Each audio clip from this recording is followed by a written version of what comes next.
Wake up with the sun. Sunny 104.5. It's my alarm clock. They wake you up in the The morning. Craig and Sheila Show. Laughing every morning when you get up. 6 to 10. They're my morning wake-up call. On Sunny 104.5. Your book smells great. I know. We're in the studio and we're like sniffing it like it's glue. I think it is. I'm so glad you like the smell of our book. First compliment on the smell. I feel honored. We are unique. We have interviewed some authors whose books have stunk. So,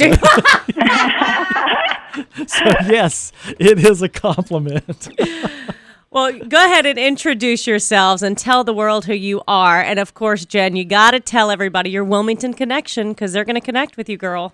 Well, absolutely. I am Jennifer Pate, and I live up in Los Angeles, but I was lucky enough to spend an entire year in Wilmington. My husband was working there, and one of my first friends I met there was Sheila. And we still come every summer, but I so enjoyed living down at Wrightsville Beach, and I have an incredible, special connection and love for Wilmington. Well, that's why I agreed to do this interview, because I just can't get enough of Sheila's old friends. Oh, stop it. We'll move on to Barb, thank you. Go ahead, introduce yourself, Barb. I'm Barbara Machin, and I have heard all about Wilmington. I feel like I've been there myself because I was on the phone with Jen the entire year she was there. Yeah. Wait a minute, Barb, you don't know anybody from here? I don't. Has Jen told you? It's sad. I need to know some people. Well, now I know you, Craig, and you, Sheila. Yeah. So there, I got two new friends. Has Jen told you all about Sheila? She has told me some things about Sheila. There you It's go. all good. That's all we need.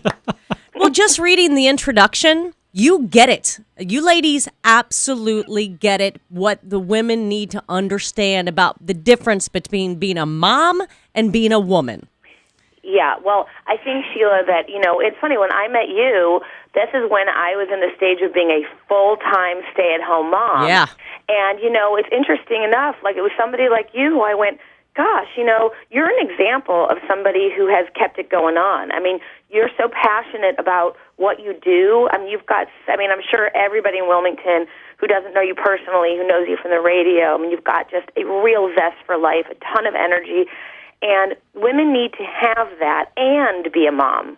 And so I think that for me, I was missing that sense of my own sort of identity. And, I'm so glad I got those years to be home with my kids. I wouldn't trade it for anything. But I was missing part of myself. And having that identity is essential. I know Jen had just a huge entertaining and talent-driven life before momhood. Go from on stage to just killing it in the industry and just being the top of your game to being mom, which is just as important, but it's a totally different balance shift. And going from one to the other has got to be very difficult. And then, of course, you would feel like something was missing in your life. It's because one doesn't replace the other, I think, necessarily. I think balance is important. But I was going to ask you, Barb, what affected you when you reached motherhood? Well, I think I thought it was going to be easy, Sheila. Yeah. It affected me. I had always worked. I've been working since I was 16 and in the corporate world. And I thought that I, was at a point in my career where I could stay home with the kids, but work from home. And do both. And I thought, wow, how hard could this motherhood be, And boy, let me tell you, going to work is like a vacation compared to staying home with kids. And I think that really kind of, it was very confusing for me. And I didn't understand, I used to do my job very well, and I wasn't doing anything very well. I was working and not doing that job very well because I felt guilty when I was at work. Yeah. And then I'd come home, or I'd already be home because I was working from home, and then I'd feel bad because when I was with my kids, I was thinking about stuff I needed to do for work. So things had to change. It just wasn't working, and I just wasn't happy with my job anymore. It didn't fit my family. And that's one thing that mothers should never feel guilty to work. Mothers feel guilty about everything. Yeah. That's our problem. We definitely, step one, let go of the guilt. That's right. We so beat ourselves up constantly, and it's one of the things that we address in the book is stop beating yourself up. You're doing a great job. It does not mean to smother. It doesn't mean you have to be with your kid every second of the day. It means when you are with them, be with them. So, for women out there who are working, for example, and feel like, oh, God, I haven't been home all day. Well, you know what? spend some real quality of time with them.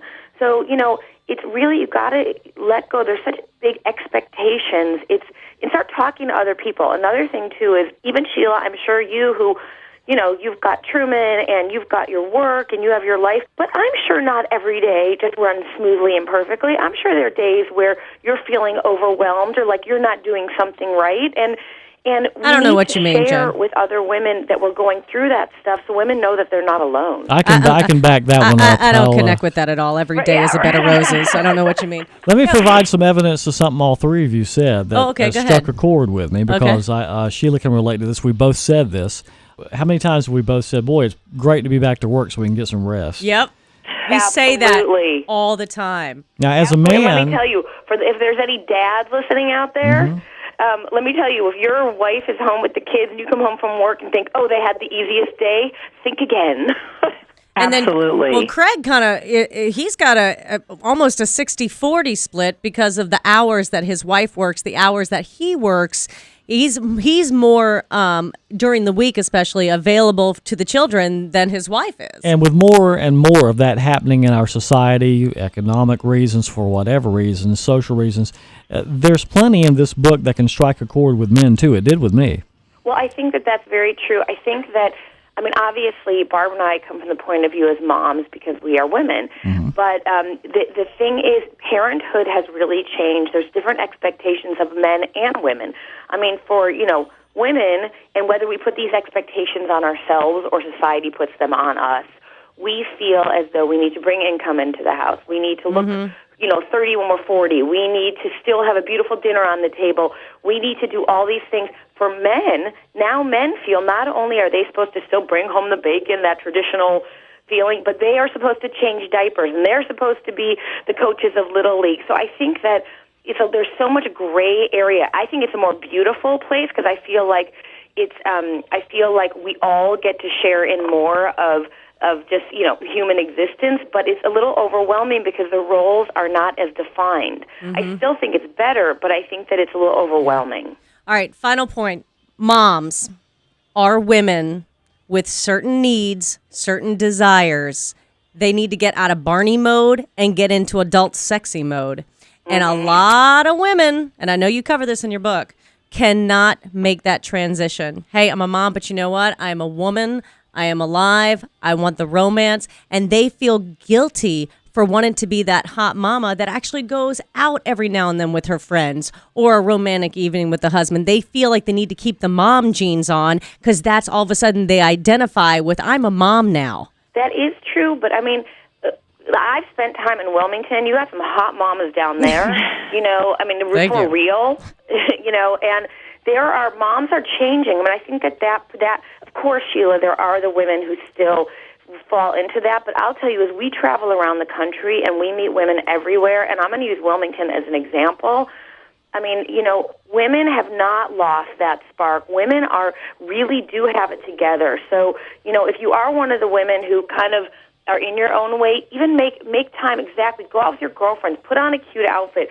If you're married, go out with your spouse. But, yes. But more and more women are actually doing that. Look around. It's wonderful. But I think that revolution has to hit more women. Yes, because they think it's just a dream. Oh, I can't do that. I can't do that. I call it the Barney to Barbie transformation. I love it. Ooh, that's a good one. I like it. I'm so proud of you guys. I am. You guys are kicking it. Their show is called Mom's Life. The book, once again, The Mothers of Reinvention. You can get it at Amazon, Barnes & Noble. Just jump on your computer, ladies, if you're sitting in front of it, or go to the bookstore with your kids, pick up a book for the kids and one for yourself. And also come check out our website at www.jenandbarb.com. Thank you. Thank you. Sheila, it was really great talking to you. You too, baby. Sunny 104.5.